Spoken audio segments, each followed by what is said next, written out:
Some media isn't as lucky as others. Some become lost to the void.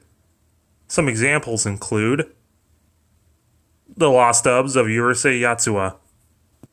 For context, Urusei Yatsura is an anime about this guy named Ataru who accidentally proposes to this girl named Lum, who happens to be the princess of an invading fleet of aliens.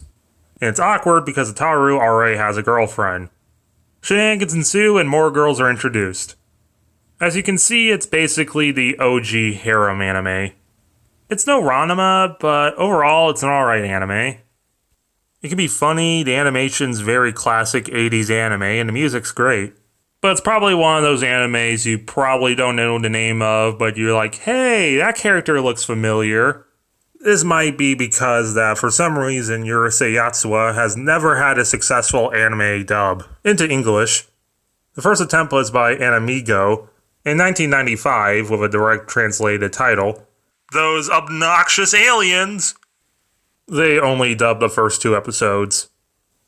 And for some reason, the second movie, Beautiful Dreamer, years later.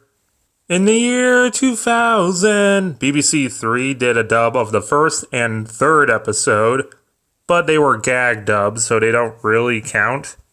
The actual lost media of the video comes from Animax.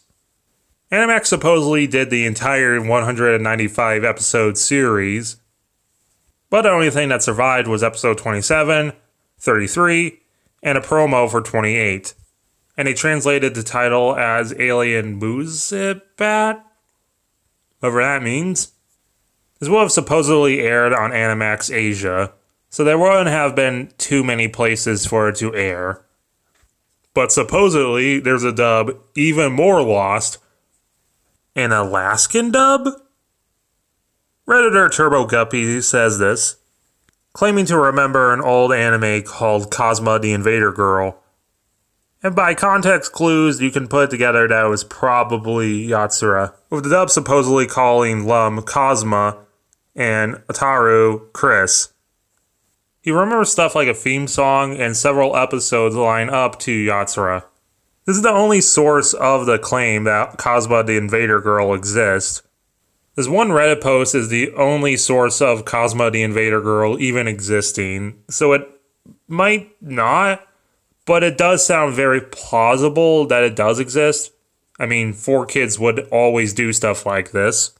It might have aired on public access TV, which was basically the olden time equivalent of YouTube. So this might have been an unofficial dub, but we have no sources to this even happening.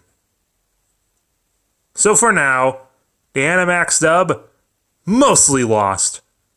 And the Alaskan dub, lost in the void. Hopefully one day we might find these 2 dubs somewhere, but until then, keep searching the void for what has been lost.